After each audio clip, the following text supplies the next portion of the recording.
네, 우선 올해 한국에서 처음 열리는 국제 출판 포럼을 진심으로 축하드립니다. 오늘은 원래 11월 10일로 책의 날로 알고 있습니다. 책을 예전에 만들 적에 이렇게 해서 구멍을 뚫어서 이제 실로 꿰맨 걸로 알고 있습니다. 근데 흔히 우리 세상 바깥에 나가면 11월 11일은 빼빼로 데이로 알고 있죠. 제가 학교에서 학생들 가르칠 때마다 11월 11일을 빼빼로 데이로 알기보다는 헌법 11조 평등권을 이야기하고 있는 평등의 날로 기억했으면 좋겠다, 이런 이야기를 한 적이 있습니다. 그리고 이번 행사가 열리는 내일까지가 끝나면 11월 13일인데 51년 전에 1970년 11월 13일 전태일 열사가 근로기준법이라는 책을 들고 근로기준법을 준수하라, 우리는 기계가 아니다, 나의 죽음을 헛되이 하지 말라, 이런 이야기를 남기고 세상을 떠났습니다. 우리가 책의 날을 맞이하면서도 전태일 열사가 들고 있었던 그 책의 의미, 그리고 그분의 정신이 오늘날 우리의 가슴 속에 살아서 앞으로 후손들이 살아갈 좀 더 나은 세상을 만드는데 이바지하기를 다짐하는 그런 날로 되새기면 좋겠다는 말씀으로 제 기조 강연을 시작하겠습니다. 이 포럼에 참여하신 여러분들 모두 안녕하십니까? 예, 이 포럼에는 한국의 출판계는 물론 동아시아 각국에서 참여하는 것으로 알고 있습니다. 이 소중한 자리에 출판인도 아닌 제가 초대를 받아 기조 강연을 하게 된 것을 무한한 영광으로 생각합니다. 잠깐 제 소개를 드리겠습니다. 저는 고려대에서 약 25년간 재직을 하다가 하면서 노동, 교육, 경제, 생명 등의 문제를 융복합적으로 연구해 오다가 지난 2월 달에 일선에서 물러나 지금은 명예교수로 비교적 조용히 활동하고 있습니다. 심신이 좀 번아웃이 되어서 쉬려고 했는데 우리 출판문화진흥원과 여러 선생님들께서 오늘 이 자리에 불러주셨습니다. 제가 일관되게 견지해온 사람을 보는 관점은 노동력, 상품이 아니라 인격체, 즉 생명으로 보아야 한다는 것입니다. 이러한 입장은 지금도 변함이 없고요. 그래서 바로 이제 이런 관점에서 제가 글을 쓰고 강의를 하고 살아온 과정들 때문에 오늘 이 자리에 초대받은 것이 아닌가 생각을 합니다. 자료집에는 제가 한 3가지 정도, 왜 제가 이 자리에 초대를 받았을까에 대해서 3가지 정도 말씀드렸는데 그 부분은 생략하도록 하겠습니다. 다만 제가 어제 이제 저녁에 아내랑 같이 시골에 살기 때문에 기차를 타고 영등포역에 내려서 버스를 타고 이곳에 와서, 그것도 책마을 삼거리에 내려서 워킹으로 제 나름대로 BMW 방식으로 이 자리에 왔습니다. 여기에 와서 이제 1박을 하면서 출판단지를 좀 둘러보는데 아내가 이런 말을 했습니다. 야, 출판사들이 이래 많은데 당신도 책을 제법 많이 썼는데 당신도 출판사 하나 차리면 어때? 그래서 제가 가당차는 소리 하지 마십시오. 왜냐하면 제가 책을 한 권 낼 때마다 과연 이 책값이 이 책을 만드는 데 들어간 나무 이상의 값을 하는지 값어치를 하는지 그런 차원에서 성찰을 하고 있는데, 내마저 출판사 하나 더 만들어 가지고 나무를 더 빨리 베어내면 어떡할까, 이런 농담을 한 적이 있는데요. 오늘 제가 본격적으로 드리고 싶은 말씀은 기후위기 내지 전환의 시대로 맞이한 우리 출판계의 큰 흐름을 짚어보면서 그 속에서 몇 가지 근본적인 문제점을 정리하고 그에 대한 해법 내지 대안의 실마리를 찾아보려는 것입니다. 그 전에 우선 기후위기가 무엇인지 한 말씀 하고 넘어가겠습니다. 얼마 전까지만 해도 지구온난화라든지 온실가스, 이산화탄소 등을 언급하며 기후위기란 말이 대세였습니다.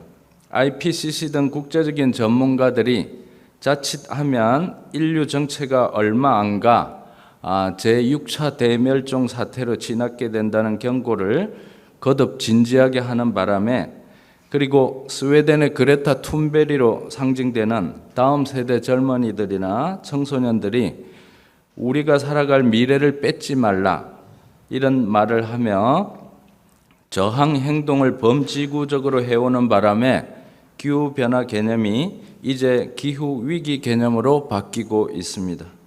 이렇게 용어 하나 바꾸는데 얼마나 많은 시간과 돈, 열정이 들어가는지 생각해 보면 실제로 기후위기 극복을 위한 실천이 범지구적으로 일어나고 또 진정으로 세상이 변하기 위해서는 아직도 갈 길이 멀다고 하겠습니다. 아니, 과연 70억이나 되는 인구가 범지구적인 기후위기를 제대로 극복할 마음이나 진지하게 갖고 있는지 의심조차 듭니다. 특히 대량 생산과 대량 유통, 대량 소비와 대량 폐기의 사회경제 시스템을 만들고 유지함으로써 기후위기에 가장 주도적인 책임을 져야 할 자본과 권력이 진정한 성찰을 하고 있는지 묻고 싶습니다. 물론 이와 연동되어 70억 명의 세계 시민들 역시 문제가 됩니다. 특히 글로벌 자본주의 시스템에 힘겹게 적응해서 살아가는 우리들은 대체로 대량 생산과 대량 유통, 대량 소비와 대량 폐기의 중독 시스템이야말로 잘 사는 길이라고 착각하면서 중독 행위자로 살아온 게 아닌가 합니다. 여기서 중독적인 삶이란 갈수록 더 많이 소유하고 갈수록 더 많이 소비를 해야지만 행복한 삶이 될 것이라고 착각하면서 사는 삶입니다. 그러면서도 이 시스템이 인류를 공멸로 이끌지도 모른다는 점을 인식하지 못하거나 혹은 어떤 선지자가 지적을 하더라도 그를 인정하지 않고 부인하기 바쁩니다. 오히려 자본이나 그 동반자인 권력이 위기에 처하면 일반 시민들도 너도 나도 위기 극복에 적극 동참해 왔습니다. 이런 면에서 자본과 권력만 중독 행위자가 아니라 일반 시민들도 대체로 중독 행위자로 기능해 왔음을 정직하게 인정해야 합니다. 그럼 이제부터 기후위기 시대를 맞은 우리 출판계가 과연 어떤 면에서 자기 성찰이 필요한가 하는 문제를 크게 세 가지로 말씀드릴까 합니다. 첫째, 경영 방식의 문제. 둘째, 노동 방식의 문제. 셋째, 출판 내용의 문제입니다. 첫째로는 경영 방식의 문제로서 역시 자본주의 시스템과 연동되어 있습니다. 대다수 출판인이 이윤을 위해 책을 만들지 세상을 건강하게 바꾸기 위해 책을 만들지는 않는다는 것입니다. 물론 제 생각으로 이 자리에는 건강한 세상을 만들기 위해서 출판을 하시는 분들이 정말 많습니다만 전체를 보았을 때 그렇다는 말씀입니다. 물론 모두 독서 문화의 육성이나 사회 발전을 위해 책을 만든다고 말은 합니다. 하지만 1차적인 동기가 돈에 있는 건 아니라고 말하는 출판사는 극소수입니다. 설사 그런 경우라 할지라도 온 사회가 자본주의 관계망 속에서 돌아가기 때문에 돈 문제를 무시하고 경영할 수도 없습니다. 물론 저는 세계 곳곳의 훌륭한 출판인들이 비록 도도히 흐르는 탁한 강물에 깨끗한 물 한 방울 떨어뜨리는 심정으로 한 권 한 권 좋은 책을 만드느라 고생하는 것을 잘 알고 있습니다. 저 자신도 비교적 좋은 책이나 논문을 골라 읽으며 학자로서 성장해 왔음을 부정할 수 없습니다. 그런 면에서 좋은 책을 만들어서 인류의 문화유산과 시대 정신을 이어가는 출판계 여러분께 이 자리를 빌려 깊은 감사를 드립니다. 그런데 문제는 출판업자 개개인의 독특한 철학과는 무관하게 출판계를 둘러싼 전반적인 구조가 철저히 자본주의적으로 작동한다는 점입니다. 다른 나라도 크게 다르지 않지만 특히 한국의 경우 상대적으로 막대한 투자자가 있고 대기업에 버금가는 대형 출판사들이 있으며 유통망 역시 거대 유통망이나 대형 서점들이 사실상의 독과점을 형성하고 있습니다. 특히 유통업계의 큰 손인 도매상이나 대형 서점, 인터넷 서점은 출판사에게 도서점가의 50% 내외 가격으로, 심한 경우는 그보다 더 싸게 공급을 요구하고 있는데, 그 횡포가 너무나 막대해서 보복의 두려움 때문에 출판사들은 울며 겨자 먹기로 부당 요구에 응하고 있는 경우를 많이 보았습니다. 한편 대형 서점은 책을 파는 게 아니라 매대를 판다는 말이 있을 정도로 출판사로 하여금 서점 공간 내에 책의 홍보를 위한 별도 돈을 지불하도록 요구하기도 합니다. 자본력이 있는 출판사나 전략적 행위를 하는 출판사는 추가 비용을 들여서라도 비교적 좋은 위치에 매대를 차지해서 책 판매고를 올리는 반면에, 그렇지 못한 출판사는 갈수록 어려움에 몰립니다. 여기서 이른바 베스트셀러의 문제점이 나타나기도 하는데, 주로 그 내용이 자기 개발서이거나 재테크 전략 같은 것입니다. 달리 말해 신자유주의적인 무한 경쟁을 당연시한 채 그 속에서 경제적 성공을 추구하는 책들이 종종 베스트셀러로 만들어지는 경향이 강하다는 것입니다. 이로 인해 일반 독자들은 때로는 아이들 손잡고 함께 서점을 둘러보다가 우연히 흥미로운 책을 찾아내는 즐거움을 상실하기도 합니다. 물론 전통적으로는 이른바 사재기를 통해 출판사나 대행사가 특정 책을 대량 구매함으로써 출판 시장을 조작하는 행위가 종종 있었죠.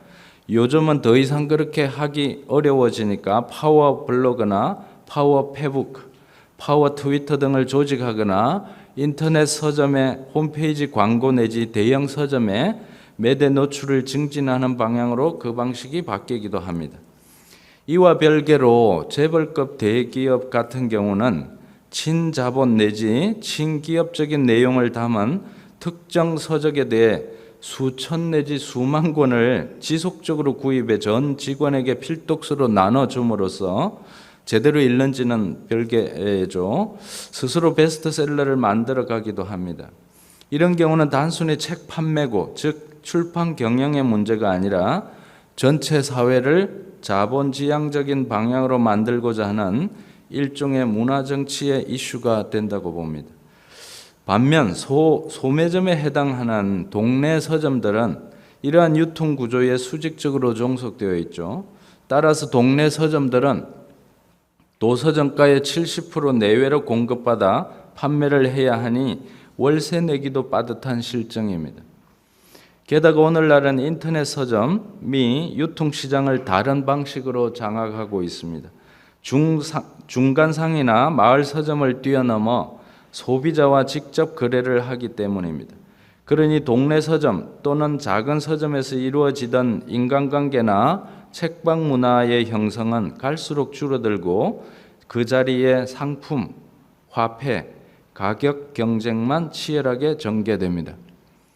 다른 한편 오늘날은 기존의 종이책 대신 디지털 문화나 영상 문화들이 대세를 형성해감에 따라 출판의 생태계도 상당한 도전을 받고 있습니다. 가장 대표적으로 많은 유튜버들이 다양한 책을 요약 정리해서 독자들에게 전달하는 경향입니다.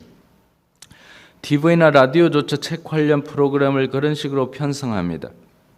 이제 독자들은 굳이 책을 사서 밑줄을 그어가면서 메모를 해가면서 책을 읽을 필요도 없이 스마트폰이나 유튜브 내에서 관련 책을 검색하고 브리핑 받듯이 훑어버리고 끝납니다.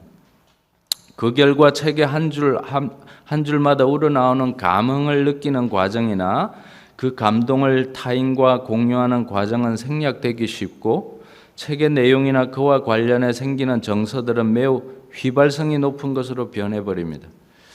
게다가 코로나19 시대를 2년째 경과하면서 사람들은 인내력과 집중력을 요구하면서도 지루함을 유발할 수도 있는 책 읽기보다 넷플릭스 영화를 선호하는 추세도 생깁니다. 책은 베스트셀러가 된다 해도 기껏 수만 권 수준이지만 넷플릭스 영화는 일단 인기 목록에 오르면 수백만, 수천만 명이 봅니다. 이런 상황에서는 갈수록 소규모 출판사들이 설 자리가 좁아집니다. 요컨대 오늘날 출판계를 보면 전반적으로는 무한 경쟁 원리 내지 효율성 원리가 작동하는 위에서 오프라인이나 온라인에서 사실상의 독과점이 주도권을 행사합니다. 대형 출판사들은 자금력만이 아니라 기획력, 마케팅 네트워크까지 탄탄해서 출판 시장을 아나무인으로 지배합니다.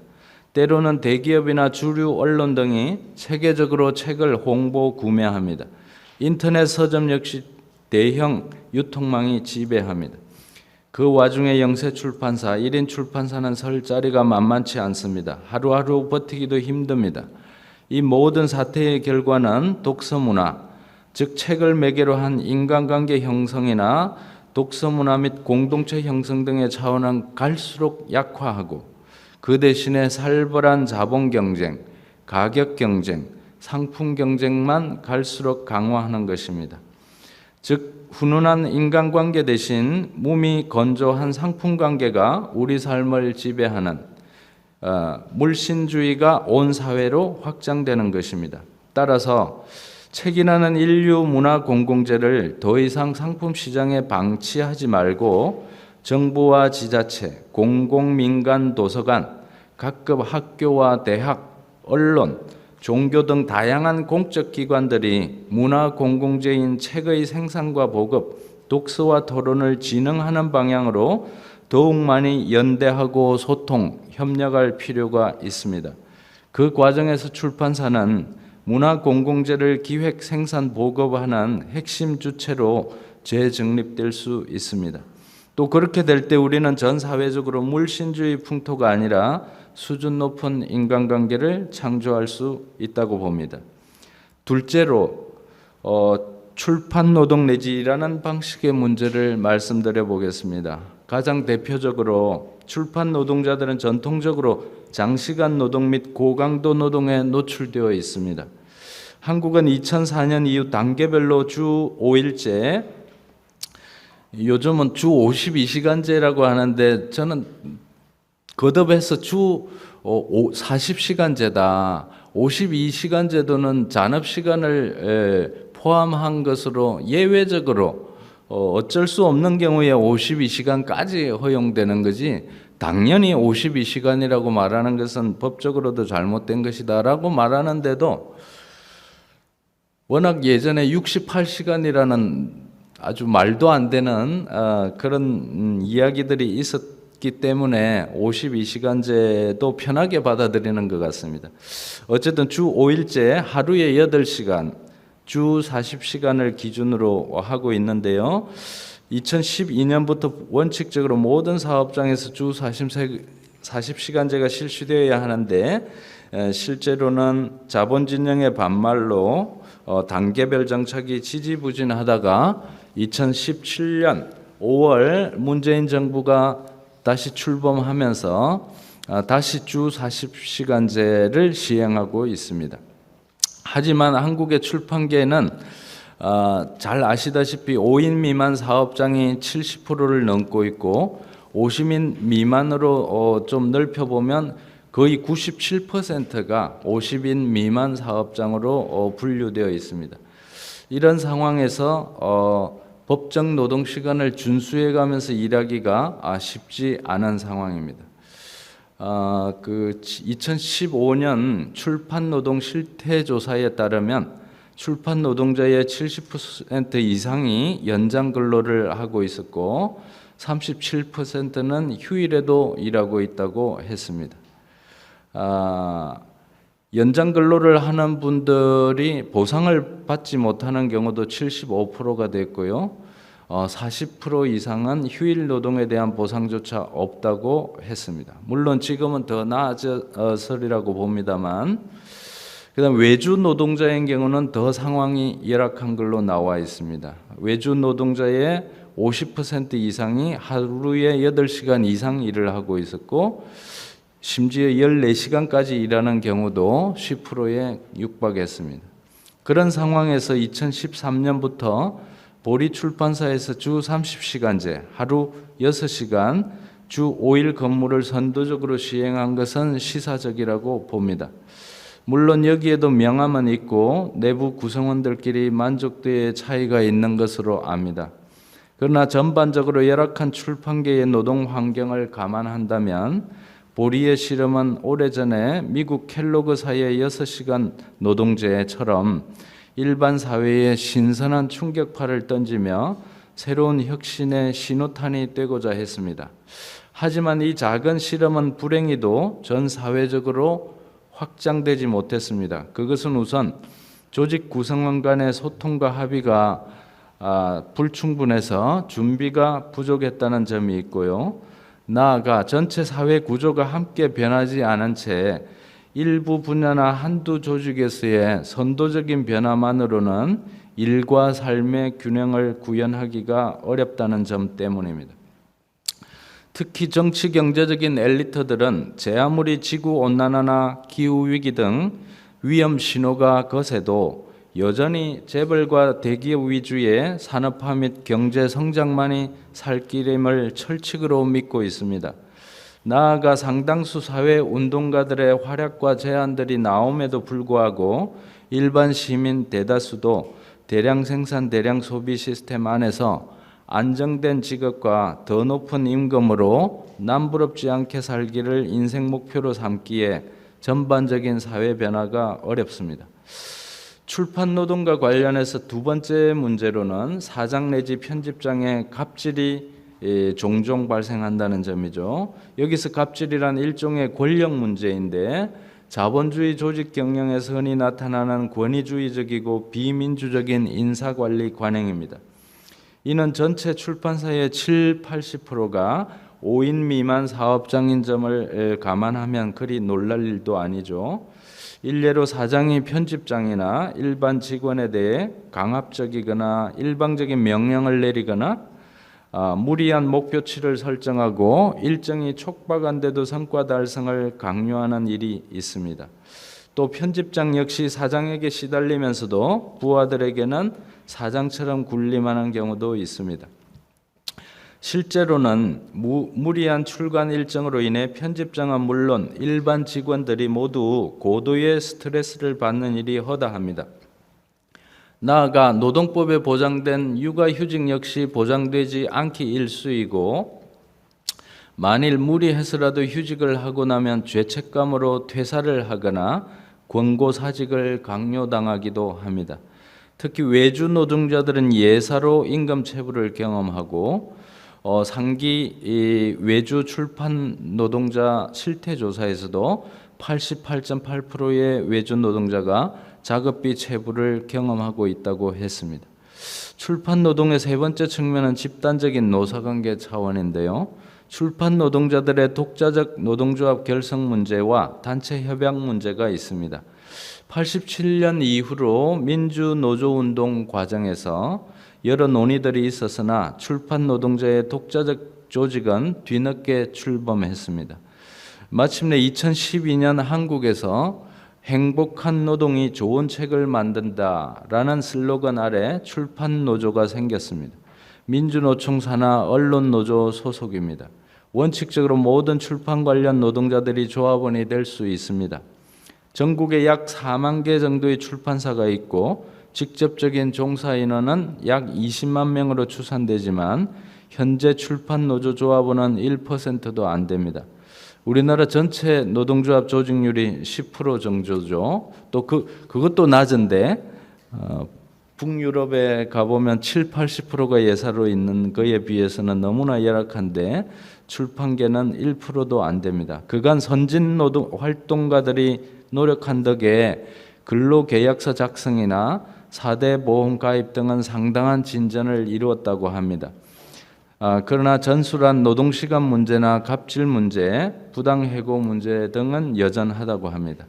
따라서 출판사들이 회원사로 가입 중인 대한출판문화협회가 사용자 대표로 나와 출판노조와 업종별 단체 계약을 체결해서 출판 노동관계의 문제들을 체계적으로 해소하는 것이 매우 시급하다고 봅니다. 이제 마지막으로 출판 내용의 문제, 출판과 생태의 문제를 짚고자 합니다. 어차피 책을 만드는 것은 종이를 써야 하고 그 종이는 나무나 숲으로부터 나옵니다. 한국에서는 최근 한 해에만도 약 8만 종의 신간이 발행된다 하니 10년 전에 비해 약 2배 늘었다고 합니다. 컴퓨터, 인터넷, 스마트폰 시대라 하더라도 책 발행의 규모는 결코 줄지 않고 오히려 늘었다고 합니다. 바로 이 지점에서 녹색평론 발행이던 고 김종철 선생님께서 히말라야의 나무라는 제목으로 96년에 발표한 글을 인용해 보겠습니다. 이 글은 99년에 발간된 간디의 물레에도 나옵니다. 프랑스의 저명 언론인 기소로망이 인도를 방문해서 마하트마 간디의 제자이자 사회 철학자인 아시스 난디를 만나서 이렇게 물었습니다. 빈곤 문제를 포함해 현대 인도 민중의 상황을 개선하려면 무엇보다 인도의 높은 문맹률을 줄여나가야 하는 게 아닌가요? 물론 불어로 물었겠죠. 아니면 영어로 물었든지. 이에 아시스 난디가 답했습니다. 인도의 대다수 민중이 문자를 이해하게 되면 당연히 신문이나 책을 읽으려 할 것이며 그리 되면 히말라야엔 단 한 그루의 나무도 살아남지 못하는 날이 곧 올 것입니다. 얼핏 들으면 이 말은 소수의 지식인 외에는 글을 읽고 써서는 곤란하다는 이야기로 들립니다. 하지만 좀 더 깊이 생각해 보면 이른바 발전주의라는 것은 생태주의와 양립 불가능함을 통찰한 말임이 분명합니다. 물론 문맹을 줄여나감으로써 단기적으로는 사회 발전을 이루겠지만 장기적으로는 사회 생태적 파멸이 올 수 있습니다.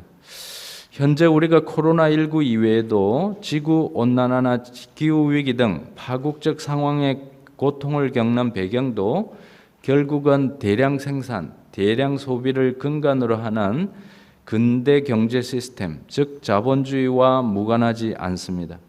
달리 말해 18세기 이후로 과학기술과 산업혁명의 결합으로 온 사회가, 아니 전 지구가 자본주의적 발전의 발전을 거듭한 역설적인 결과 중 하나가 코로나19 그리고 기후위기가 아니던가요? 물론 여기서 발전이란 형식적 차원에서 근대성, 모더니티의 외피를 두른 것이고 그 실질적인 차원에서는 전통과 공동체의 파괴, 자연의 대상화, 타자 내지 약자의 식민화를 의미하고 있습니다. 바로 이 발전 패러다임의 주체는 엄밀히 말해 유럽 자본주의였고 그 이후 미국 자본주의를 거쳐 오늘날은 일본, 한국, 대만을 포함한 세계화한 자본주의, 더 깊이는 우리들 가슴 깊이 내면화한 자본까지 모두입니다. 우리가 내면화한 자본이라고 하는 것은 예를 들면 우리가 저축을 하더라도 어디가 더 많이 이자를 주지 하는 그 마음 자체가 이미 자본이라는 것이죠. 이러한 자본의 세계화 및 내면화가 진전되면서 앞서 아시스 난디가 말한 히말라야에는 다행히 아직 나무들이 좀 남아있지만 벌써 빙하는 지난 40년간 30% 줄었으며 2100년까지 그때까지 지구가 있을지도 모르겠지만 2100년까지 잔존 빙하의 3분의 2 이상이 사라질 것으로 예견되고 있습니다. 실제로는 더 앞당겨질지 모릅니다. 그런데 나무건 빙하건 그 소멸은 결국 인류의 생존 자체가 근본적으로 위협을 받는다는 것이죠. 여러 과학자들에 따르면 향후 지구는 2050년 내지 그 이전에 엄청난 대멸종의 위기를 겪게 될 것이라고 합니다. 기후위기가 곧 지구위기요 인류위기인 까닭입니다. 따라서 향후 모든 출판되는 책들은 가능한 한 지구의 위기를 저지하거나 극복하는 데 헌신해야 할 듯합니다. 앞서 말씀드린 김종철 선생님께서 91년 가을에 한국에서 생태주의 교양지인 녹색평론을 창간할 때 범람하는 인쇄물 공해의 시대에 또 하나의 공해를 추가하는 것에 불과할지 모를 뿐 아니라 불가피하게 산림 파손에 이바지한다는 사실을 알면서도 새 잡지를 시작할 수밖에 없는 간절한 마음을 실토하며 이렇게 질문했습니다. 지금부터 20년이나 30년쯤 후에 이 세상에 살아남아 있기를 바라는 사람이 과연 몇이나 될 것인가? 그러면서도 선생님은 자신이 새 잡지를 만드는 일에 그다지 큰 성과가 있을 것이라 기대하지도 않았습니다.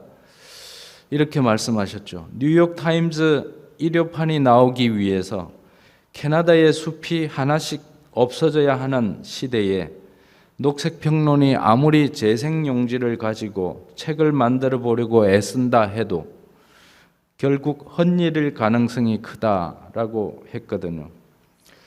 그 뒤로 약 30년이 흐른 지금 김 선생님은 벌써 1년 전에 흙으로 돌아가셨지만 대다수 우리는 여전히 살아남기를 바랄 뿐 아니라 잘 살기 경쟁에 빠져 있습니다.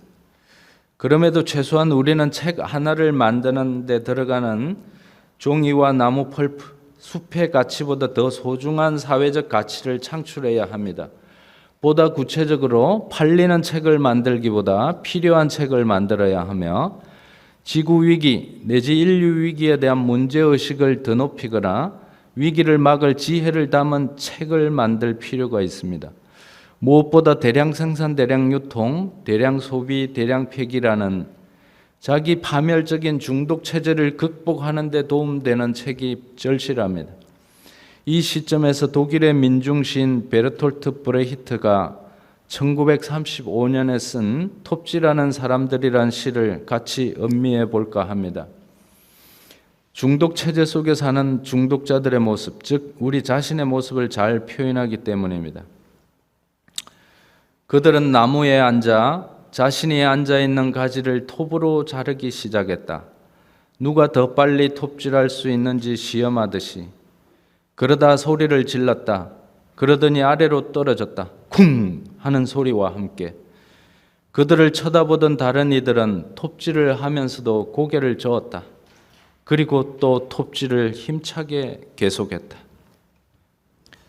이 시가 호소하듯 우리는 더 이상 자기가 걸터 앉은 나뭇가지를 자르는 어리석음을 반복해서는 안 되겠습니다. 그러나 책이 상품으로 또 출판사가 자본으로 기능하는 한 이 자기 파멸적인 중독 체제의 극복은 불가능합니다. 따라서 책은 더 이상 상품, 사유재가 아니라 공공재로 출판사는 공공문화 조직의 역할을 수행해야 할 듯합니다. 국가나 정부가 민주적이라면 바로 이런 차원에서 책의 출판과 독서문화 진흥, 나아가 토론과 성찰을 촉진하는 조력자 역할을 해야 합니다. 시민들 역시 책을 단순한 지식과 정보 습득의 도구로 여기기보다 지혜와 통찰을 얻고 공유, 소통하는 인류의 문화유산으로 여길 필요가 있습니다.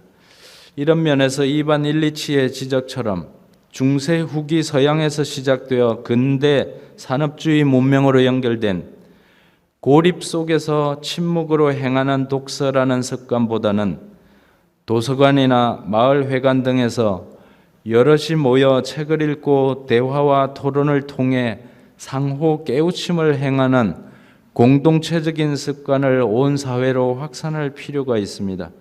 즉 나홀로 독서보다는 더불어 독서는 나를 바꿀 뿐 아니라 서로를 바꾸는 것이자 온 사회까지 바꾸는 미시적 혁명이라고 생각합니다. 요컨대 지구위기 내지 인류위기 시대에 인류가 살아남으려면 출판계가 크게 세 측면에서 깊은 성찰을 하고 새로운 실천을 해야 한다고 봅니다. 첫째, 양적인 차원에서 책이나 출판물의 과잉 생산을 멈추고 적정 생산 내지 생산 절제의 방향을 추구하면 좋겠습니다. 둘째, 질적인 차원에서 잘 팔리는 상품으로서의 책을 만드는 게 아니라 인류 생존에 도움되는 것 위주로 출간하면 좋겠습니다. 셋째, 동아시아 연대의 차원에서 각 나라에서 나온 좋은 작품들을 상호 번역 출간함으로써 연대와 소통을 촉진해가면 좋겠습니다. 이런 성찰과 실천이 줄기차게 이어질 때 비로소 우리는 자기가 걸터 앉은 나뭇가지를 스스로 자르는 어리석음을 반복하지 않고 지구 위기나 인류 위기를 극복할 작은 실마리라도 찾을 수 있다고 생각합니다. 이제 제 기조 강연을 마무리할 시간입니다. 전 지구인이 꼬박 2년째 경험하고 있는 코로나19 사태는 우리가 도서관 등 공공장소에서 다른 사람들을 자유롭게 만나 그간 읽은 책의 내용에 대해 소통하고 교류할 기회를 앗아갔다는 의미에서 사회의 죽음을 뜻한다고 생각합니다.